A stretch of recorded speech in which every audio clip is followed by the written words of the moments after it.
একটি নিরাপদ জনপদ হিসাবে আমি গড়ে তুলব। দলমত নির্বিশেষে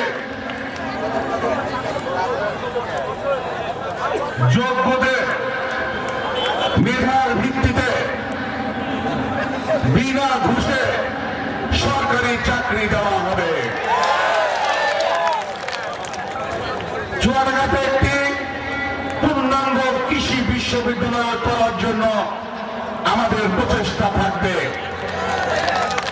জেলা শহরে একটি মেডিকেল কলেজ করার জন্য আমরা চেষ্টা করব। বাইপাস সড়ক সহ যোগাযোগ যে ব্যবস্থা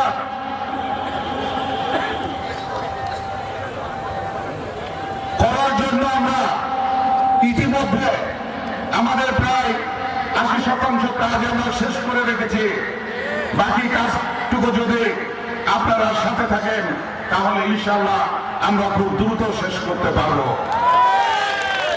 প্রতিটি সরকারি বরাদ্দের জনসম্মুখে শ্বেতপত্রের মাধ্যমে হিসাব দেওয়া হবে।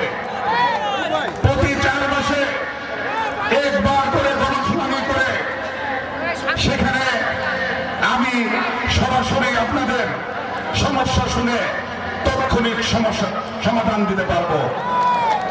আগামী 12 তারিখে দীর্ঘ 17 বছর পর আমাদের সামনে যে সুযোগ এসেছে নির্ভয়ে নিজের ভোট দেওয়ার জন্য, মনে রাখবেন এটি কেবল ভোটের একটি প্রতীক নয়, এটি আপনার অধিকার ও আগামীর ভাগ্যের জন্য। যে প্রার্থী সংসদে দাঁড়িয়ে আপনার অধিকার আদায় করে আনতে পারবে তাকেই আপনারা বেছে নেবেন। আমি আপনাদের শাসক হতে আসিনি, আমি আপনাদের সেবক হতে চাই। আমার দীর্ঘ রাজনৈতিক জীবনে আমি অথবা আমার কোন সহযোদ্ধা সহকর্মী কাছ থেকে যদি আপনারা এই চুয়াডাঙ্গাবাসী, চুয়াডাঙ্গার সুশীল সমাজ সহ বিভিন্ন সামাজিক সংগঠনের নেতৃবৃন্দ সহ সাধারণ মানুষ মনে যদি কষ্ট পেয়ে থাকেন, আজকের এই সমাবেশে আমি আপনাদের কাছে হাত জোর করে অনুরোধ করছি, ক্ষমা চাচ্ছি।